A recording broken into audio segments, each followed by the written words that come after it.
지난 주일날 죄진 것이 있어서 한마디 해야겠네요. 지난 주일보다 잘하네요. 예, 웃으려고 한마디 했습니다. 오늘도 하나님께서 저와 여러분에게 또 세미한 음성 들려주시기를 간절히 원합니다.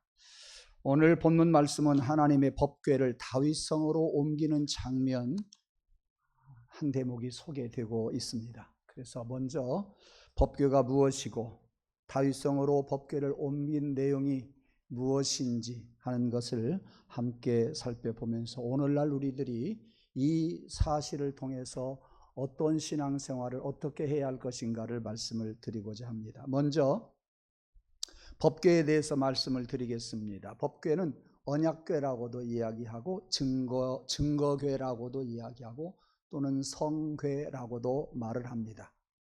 이 법궤는 모세를 중심으로 이스라엘 백성들이 애굽에서 나와서 시내산까지 오지요. 시내산에서 기도하는 모세에게 하나님이 십계명을 주셔요. 그 십계명을 돌비에 새겨서 주시는데 보관하기 위해서 만든 것이 법궤입니다. 이렇게 말씀을 드리면 쉬울지 모르겠어요. 영상 보여주시기 바랍니다. 금박을 입힌 나무 상자다, 이렇게 아시면 되겠습니다. 후에 이 법궤 속에 십계명뿐만 아니라 아론의 지팡이도 보관을 했었고 이스라엘 백성들이 광야에서 매일같이 먹었던 만나도 그곳에 보관을 했었습니다. 이 법궤는 레위 지파 사람들이 관리를 하고 그리고 운반을 해야 됩니다. 다른 지파 사람들은 손댈 수가 없었습니다. 그런데 이스라엘이 전쟁터에 나갈 때 그 군대 앞서서 법궤가 가고요, 이스라엘 백성들 민중들이 옮길 때에 그 앞서서 법궤를 앞세워 행진을 했었습니다. 왜냐하면 전쟁터에 가는 그들이나 또 민중들이 자기의 거처를 옮기면서 갈 때 그 법궤는 그들에게 큰 사기를 준다라고 믿었기 때문이고 실제로 법궤를 모시고 갈 때 그들의 사기는 대단히 높았습니다. 법궤는 사제들도 그리고 레위 지파의 고위 성직자들도 함부로 하지를 못했습니다. 얼마나 함부로 하지 못했는지 법궤를 신성시까지 했습니다. 자칫하면 그 법궤를 잘못함으로 인해서 죽기도 합니다. 법궤를 옮길 때 4개의 고리가 네 모퉁이에 있는데 거기에 장대를 끼워서 법궤를 운반해 가지고 나중에 성막에 가서 성막에서도 가장 안쪽에, 즉 지성소에다가 법궤를 보관하지요. 뿐만 아니라 법궤는 하나님의 임재를 상징하는 것입니다. 그래서 이스라엘 사람들이 행진할 때 가장 앞에 모시고 메고 제사장들이 메고 가곤 했습니다. 이를테면 이스라엘 백성들이 이제 요단강을 건너면 가나안 땅에 도착을 하게 되는데 그 요단강을 건널 때 법궤를 맨 제사장들이 맨 앞에 서서 요단강 물에 발을 딱 내디뎠을 때 요단강 물이 둘로 나누어지게 되지요. 그래서 건너게 되었고 요단강을 건넌 후에 여리고성을 점령할 때도 이스라엘 사람들이 법궤를 앞세워서 하루에 한 바퀴씩 엿새를 돌고 1회째 되는 날은 7바퀴를 돌았을 때에 그 난공불락의 성이 와르르 무너지게 되었습니다. 그뿐만이 아닙니다. 법궤는 항상 보유하고 있던 이스라엘 사람들은 전쟁터에 나가게 되면 승리하게 된다라고 그들도 생각했고 이웃 국가들도 그렇게 생각을 했습니다. 특히 블레셋과의 싸움에서는 절대 법궤만 있으면 그들이 절대 승리한다고 믿었고 아울러 블레셋 사람들도 그렇게 질 것이라고 생각을 했어요. 그래서 이스라엘 사람들이 지니고 있었던 그 법궤를 빼앗아 오기만 하면 그들의 군사는 힘을 못 쓸 것이다 라고 생각까지 하게 되었습니다. 한 번은 이스라엘 사람들이 무작정 궤를 메고 이제 전쟁터에 나가게 되었는데 충격적으로 패배를 해버리고 말았습니다. 그 전쟁에서 블레셋 사람들이 죽겠다고 싸웠습니다. 최선을 다해서 죽을 각오를 하고 싸워서 블레셋이 이긴 거예요. 그러자 블레셋 사람들이 잘 됐다고 생각을 하고 그 전쟁에서 승리한 대가로 전리품을 가지고 오는데 그 법궤를 빼앗아 가지고 그들이 섬겼던 다곤 신전에다가 갖다 놓습니다. 그 다음날 가서 보니까 다곤 신전에 있었던 크고 작은 신들이 다 대가리가 떨어져 나가 버렸어요. 깜짝 놀란 블레셋 사람들이 그 법궤를 다른 성으로 옮겼을 때에 그 성 안에 모든 사람들이 전염병에 걸리게 됩니다. 그러니까 블레셋 사람들이 또 무슨 일을 하느냐, 무당을 불러서 점을 치게 했습니다. 점쟁이가 이야기합니다. 법궤는 신성한 하나님의 상자이니까 이스라엘 사람들에게 돌려주어야지, 그렇지 않으면 해를 받을 것이다. 점쟁이가 용케 잘하네요. 잘 알았어요.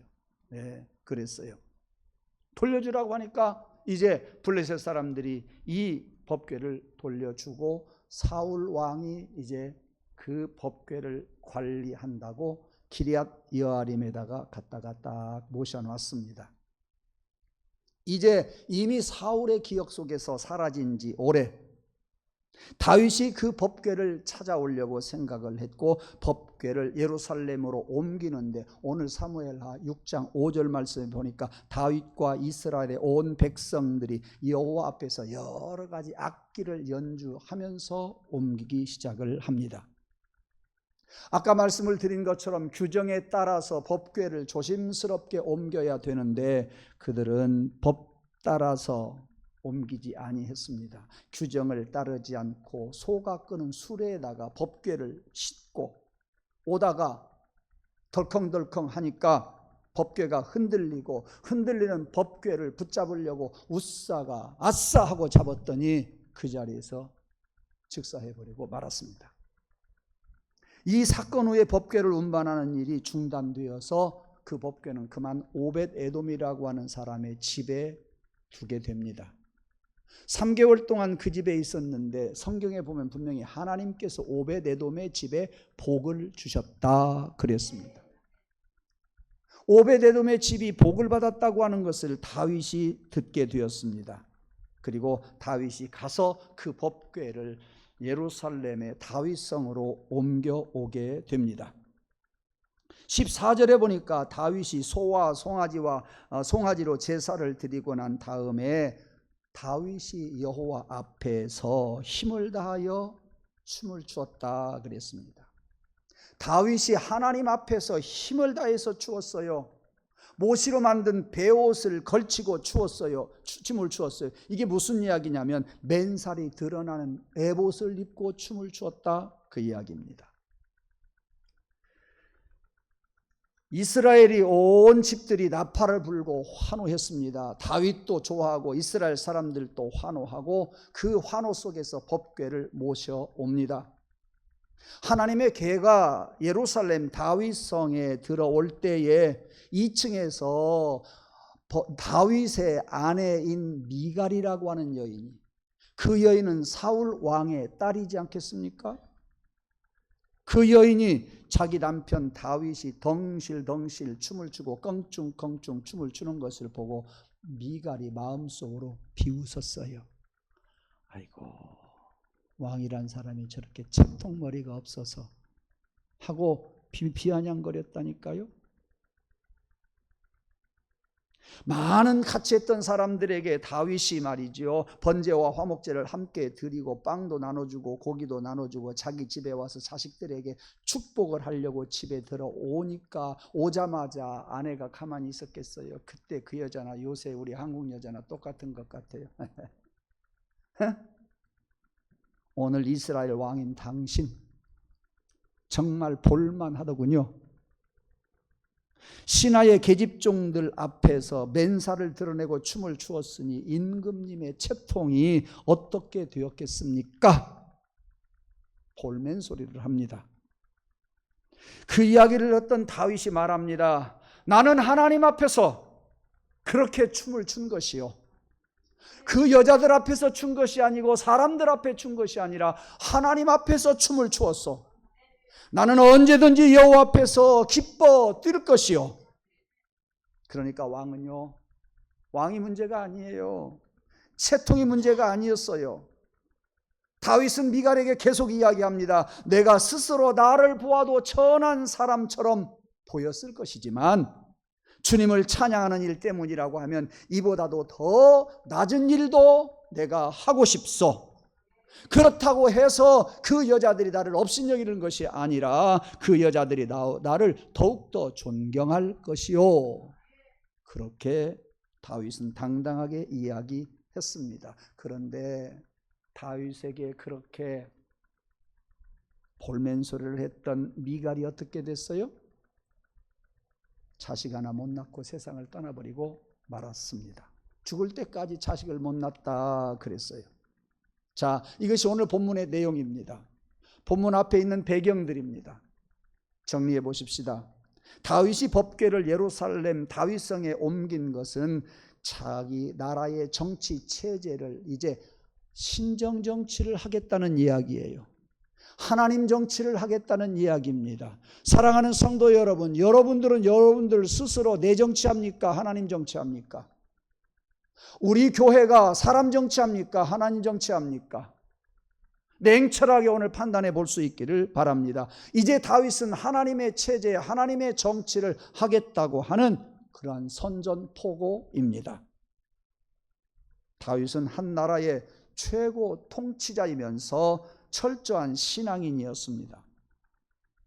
그는 왕보다도 높으신 이가 하나님인 것을 오늘 분명히 말해주고 있습니다. 다윗은 시를 쓴 사람이요, 노래를 잘 부르는 사람이요, 춤도 잘 추고요, 수금을 연주하는 아주 낭만적인 그러한 음악가였습니다. 다윗이 수금을 타면서 노래를 부를 때에 귀신이 떠나간 적도 있잖아요. 그런가 하면 그는 지략이 뛰어난 전술가이기도 했고 장군이기도 했습니다. 그는 나라를 슬기롭게 다스리는 탁월한 정치력도 있었고 행정가이기도 했습니다. 그러한 그에게서 후대의 예수 그리스도가 태어나게 되지요. 다윗 왕은 다윗성에 하나님을 모신다는 감격 때문에 춤추며 기뻐했는데 많은 사람들이 다윗성에다가 법궤를 모시고 많은 사람들이 모여서 예배하는 그 모습이 너무나도 아름답게 보였어요. 그래서 지은 시가 시편 133편 1절에서 3절까지 짧은 시이지만 그 시를 지었습니다. 그것이 오늘 우리가 성시 교독을 한 내용이에요. 1절에서 3절까지밖에 없잖아요. 다윗이 법궤를 옮기고 많은 사람들과 함께 화목제와 번제를 드리고 하나님 앞에 예배하는 광경, 그 많은 사람들의 광경을 바라보니까 너무나도 아름다운 거예요. 빼앗겼던 법궤를 말이죠, 20년 만에 찾아서 다윗성으로 옮겼으니 얼마나 좋았겠습니까? 기뻐서 지은 시가, 아름다워서 지은 시가 바로 시편 133편입니다. 문제는 다윗이 춤추며 돌아보는 모습을 창문으로 바라보았던 그의 아내 미갈을 한번 생각해 봅시다.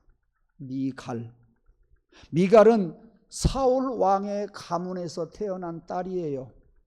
그는 어려서 공주 수업을 받았어요. 그는 어려서부터 숙녀 수업도 받았어요. 미인이었어요. 재원이었어요. 재원이라는 말은 뭔 말이에요? 재주가 있는 여자라는 이야기예요.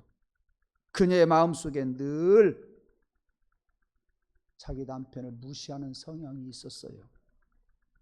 다윗을 볼 때에 그야말로 공주 수업을 받았던 그의 눈에는 다윗이 채통머리가 없는 거예요. 교양이 마땅치 않았어요. 우발적으로 행동하고 그리고 직설적으로 행동하고 아주 감성적으로 행동을 하는 그의 모습이 미갈에게는 아주 못마땅했어요. 왜 저럴까? 고민을 많이 하다가 어떤 결론을 내리게 되었느냐 하면, 아하, 우리 남편은 어려서부터 목동이었지. 공주 수업을 받은 여자가 볼 때는 목동이 그 당시 3대 천민 중에 하나가 목동이에요. 그 목동 생활을 하면서 뭘 배웠겠어? 뭘 보았겠어? 그렇게 체념해 버리고 말았습니다. 우리는 이 사건 속에서 두 가지를 발견해 볼 수 있어요. 하나는 남편을 조롱하거나 멸시해서는 안 된다. 내가 수준이 높다고 해도 조롱해서는 안 된다. 예.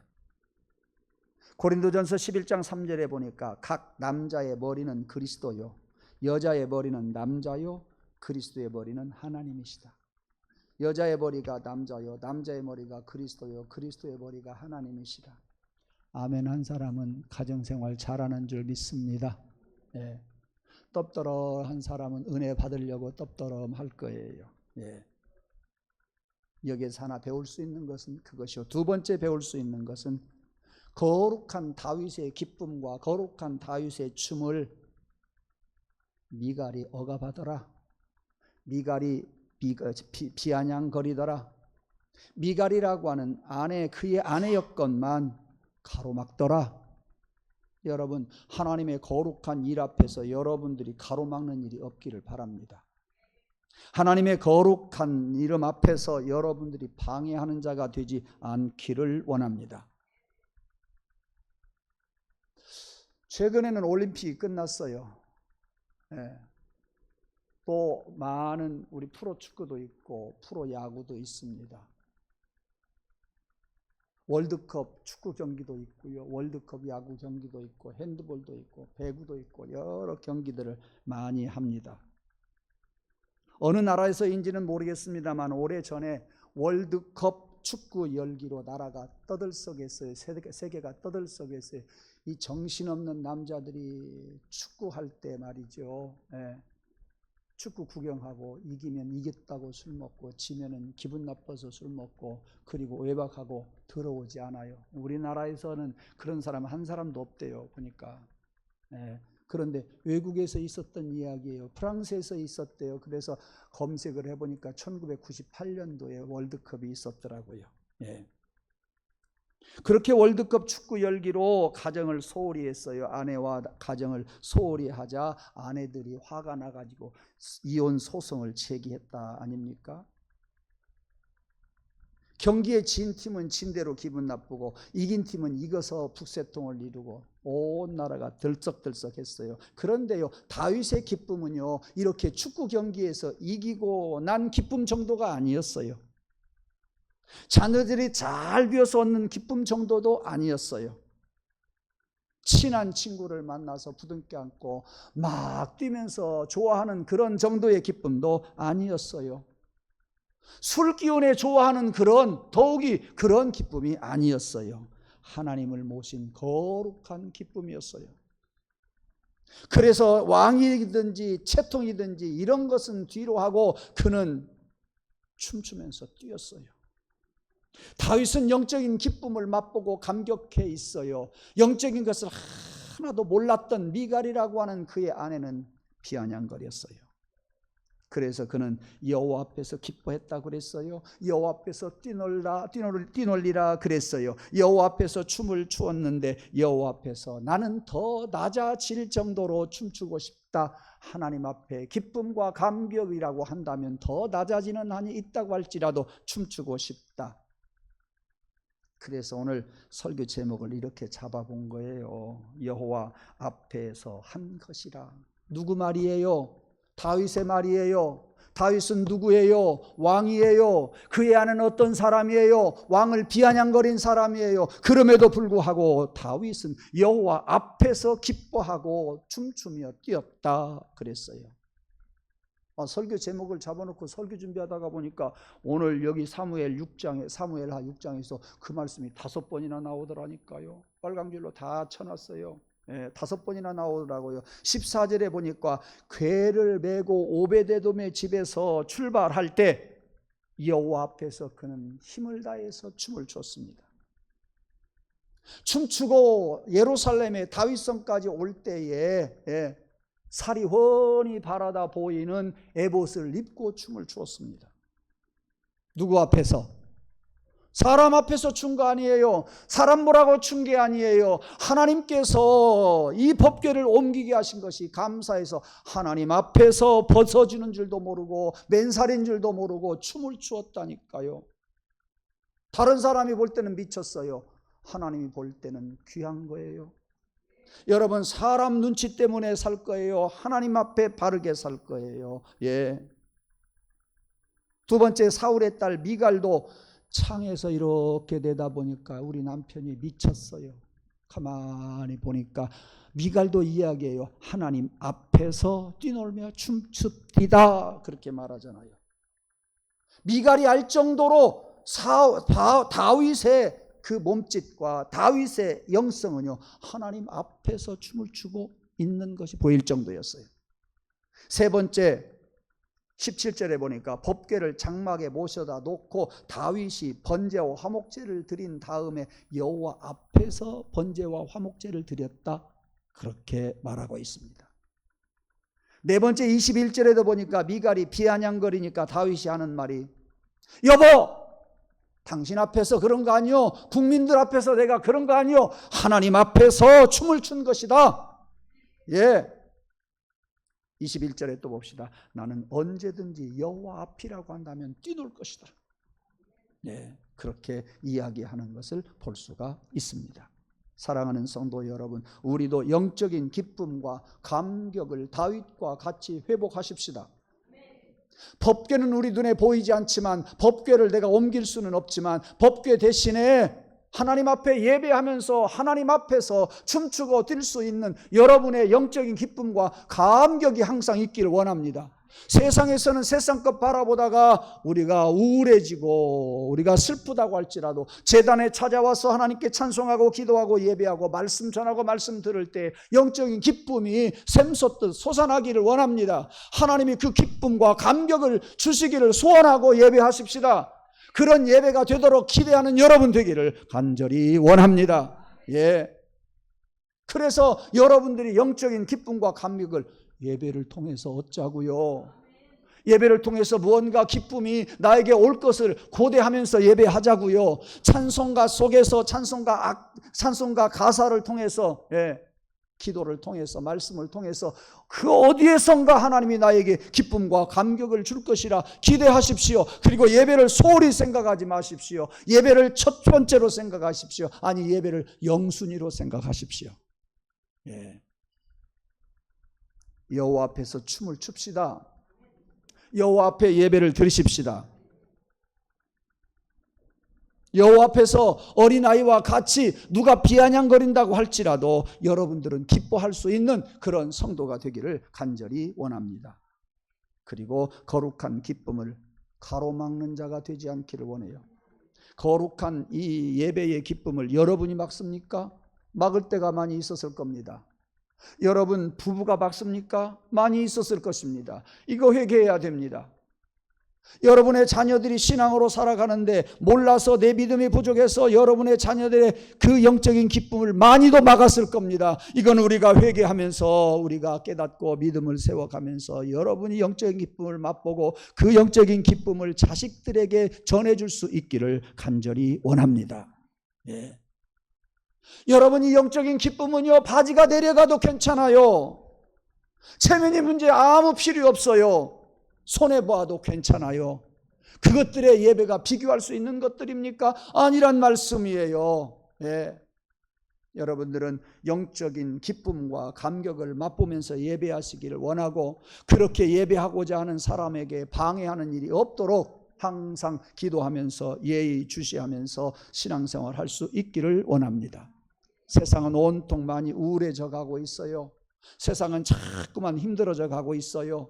암담한 사건들, 과거에는 생각지도 못했던 일들이 얼마나 많이 일어나고 있습니까? 그 일들이 줄줄이 이어져 가고 있습니다. 영적인 회복을 이런 때에 회복하십시다. 세상에 그런 여러 가지 것들을 여러분이 영적인 기쁨으로 극복해 갈 수 있는 성도가 되기를 원합니다. 내 영혼이 여호와 앞에서 기뻐하리라. 내 영혼이 여호와 앞에서 항상 내가 기뻐하리라. 예, 다윗의 기쁨을 여러분도 찾을 수 있기를 원합니다. 법궤가 예루살렘에 돌아왔다고 하는 이야기가 무엇일까요? 아까 말씀을 드린 것처럼 이제는 다윗이 사람 정치를 하는 것이 아니라 하나님 정치를 하겠다고 하는 의미입니다. 이제 법궤가 예루살렘 성 다윗성에 왔다는 이야기는 예배를 회복한다는 그러한 의미입니다. 다시 말하면 하나님을 모신 기쁨과 감격으로 이스라엘이 한자리에 모여서 영광과 찬송을 돌리게 될 것이라고 하는 이야기입니다. 보십시오. 3만 명이라고 하는 많은 사람들을 처음에 모집했습니다. 얼마만큼 끝까지 같이 했는지는 모르지만 많은 사람들이 법궤를 옮겨놓고 하나님 앞에 번제와 화목제를 드리고 영광을 돌렸어요. 즉 예배를 드렸다 그 말이에요. 그 예배하는 광경이, 하늘에서 축복해 주시는 그 모습이 다윗의 눈에는 너무나도 아름답게 보였어요. 너무나도 좋아 보였어요. 얼마나 기쁜지 얼마나 감격했는지 몰라요. 그래서 지은 시가 시편 133편이라 그 말이요. 예. 그래서 지은 시가 133편이라니까요. 예. 예배하는 광경을 볼 때, 하나님이 축복해 주시는 것을 볼 때, 하나님의 영성이 성령이 운행하는 것을 볼 때에 어찌 그리 선하고 아름다운고, 어찌 그리 선하고 아름다운고. 다윗은 그렇게 표현했어요. 아무에게나 보여요? 아니에요. 신앙이 있는 자가 그게 보여요. 여러분, 신앙이 있는 자가 예배가 커 보여요. 신앙 있는 자가 예배가 고귀한 것을 알아요. 신앙 있는 자가 예배가 나에게 복이라고 하는 것을 깨닫게 돼요. 신앙이 없고 눈이 가려지면요, 예배는 사람의 일로 끝나버리고 말아요. 이것을 우리는 회복해야 된다 말씀이에요. 예배뿐만 아니라 가정의 경우도 마찬가지예요. 주말이나 주일 하루만 가족들끼리 만나는 것 같아요. 한 밥상에 앉아서 밥 먹는 일이 우리 가정마다 별로 없는 것 같아요. 그런데 주일날마저도 여러분들이 각자 가족들이 놀아서 쓰겠어요. 남편은 뭡니까? 남편은 골프 치러 나가고, 여자는 아내는 교회 가서 예배드리고, 딸은 애인 만나러 세상에 나가고, 맨 나이가 적은 막둥이 아들만 집만 지키고 있어요. 그건 될 가정이 아니요, 그것은 콩가루 집이에요. 예. 그러지 말고요, 여러분, 주일날이라도 가족이 모여서, 주일날만이라도 가족들이 함께, 주일날만이라도 교회에 나와서 하나님을 만나고 하나님 앞에 예배하는 가족들 되기를 원합니다. 누가 뭐라고 해도 주일날 예배하는 일을 가장 소중히 여기고 소중히 여기는 그 모습을 자녀들에게 가르쳐 주어야 돼요. 저는 말씀을 오늘 새벽에도 일어나 보니까 2시에요. 말씀을 준비하면서 또 이런 생각을 했어요. 하나님, 우리 성도들 가장 깊숙한 곳에 숨어있는 그것이 자녀들이 본받는 거예요. 말하고 행동하는 거 그거 보고 본받는 거 아니더라니까요. 엄마 마음속에, 아빠 마음속에 가장 깊은 곳에 숨어있는 그것, 자식들이 모르는 것 같아도요, 그 사실 속에 있는 진실, 그 믿음, 그것을 자식들은 알게 돼요. 그것을 보여줘야 되고 그대로 살아가야 돼요. 그럴 때에 앞으로 5년 10년 후에 자식들이 엄마 아빠 오늘 교회 갑시다 하고 자식들이 이제 엄마 아빠를 끌고 교회에 올 날이 와요. 지금은 여러분들이 자식들을 교회 가자고 이야기할지 모르지만 10년 후에는 자식들이 엄마 아빠 지쳐 있을 때 교회 가자고, 엄마 아빠 지쳐 있을 때 엄마 그랬잖아요, 아빠 그랬잖아요, 기도하셔야 되잖아요.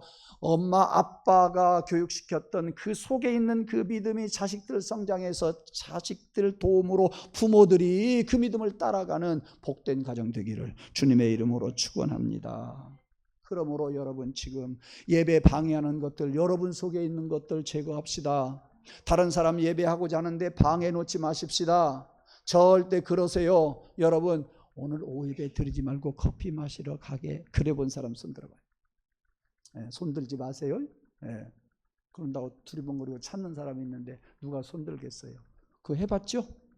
해봤죠? 아마 해봤을 거예요. 안 해봤어요? 그렇게 방해하지 맙시다. 기도하는데 그 사람 방해하지 맙시다.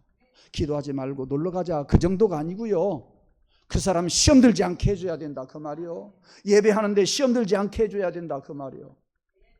여러분, 제가 예배 시간에 찬송하고 예배 진행하면서 실수할 때 있어요. 그때는 다른 생각이 버떡 들은 거예요.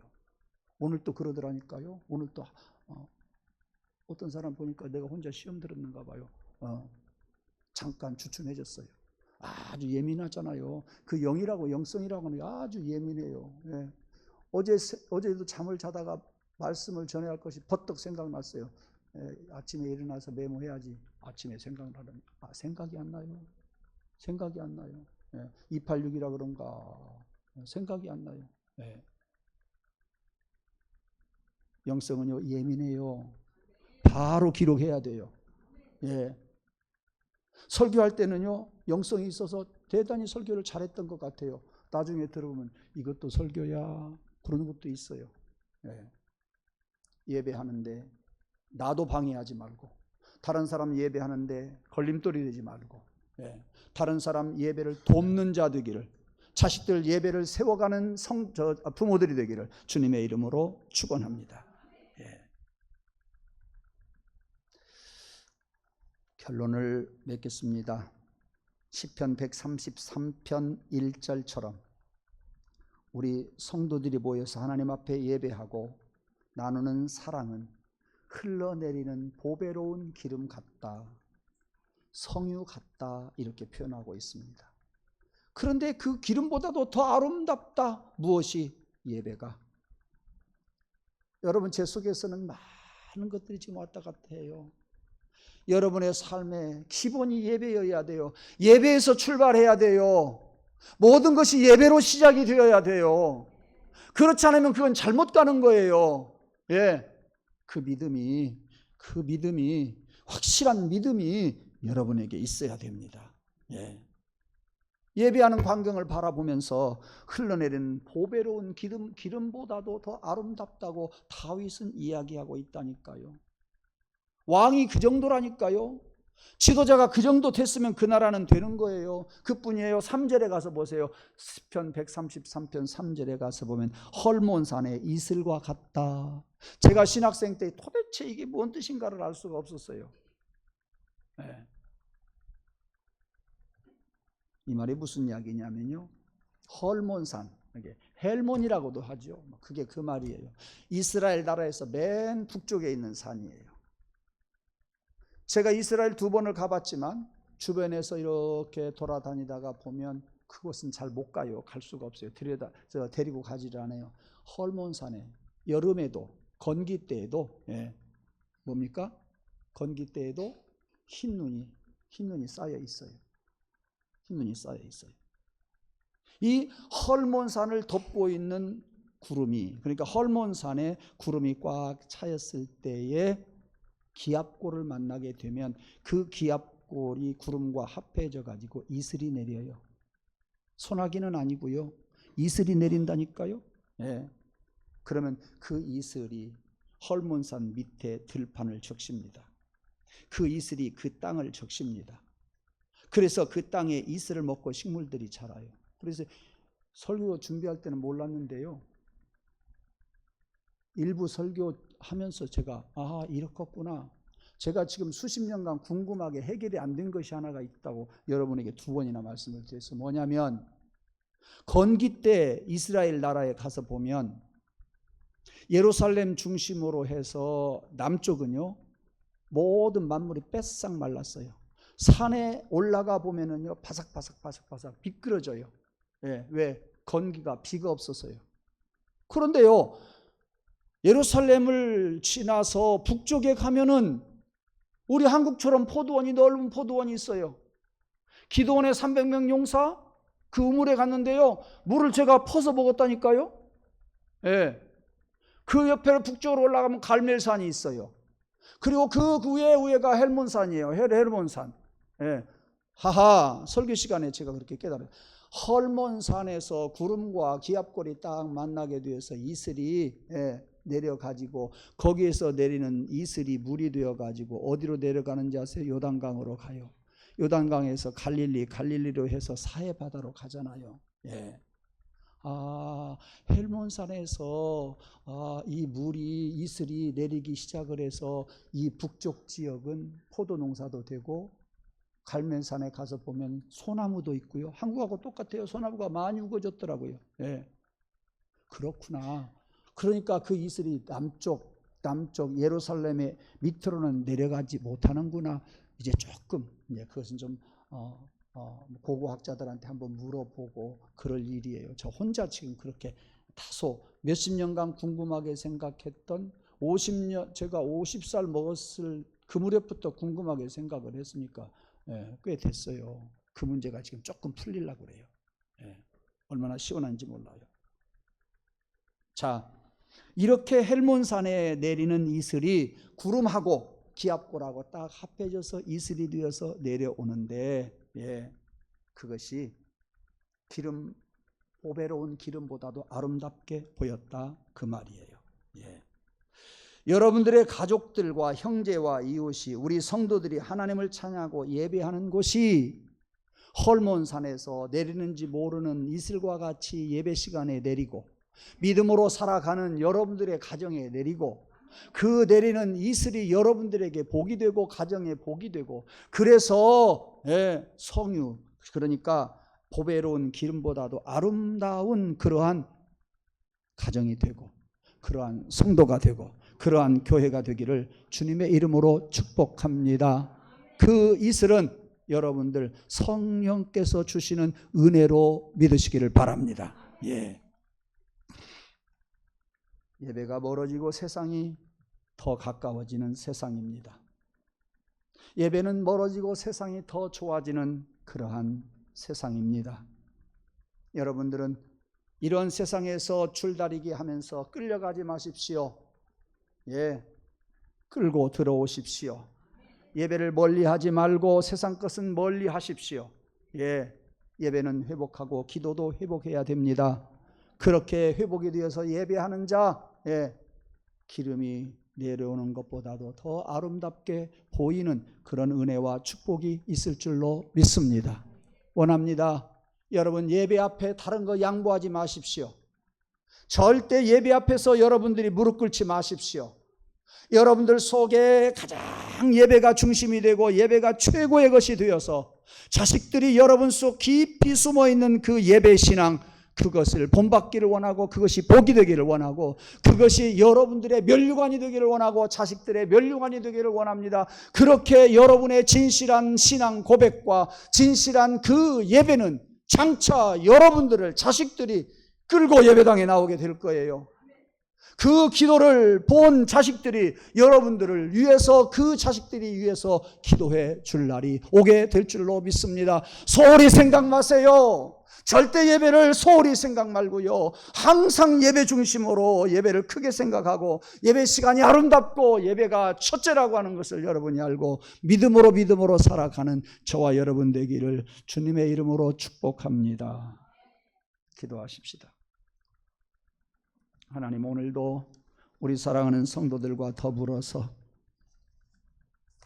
다윗이 예루살렘 다윗성의 법궤를 옮긴 내용을 살펴보았습니다.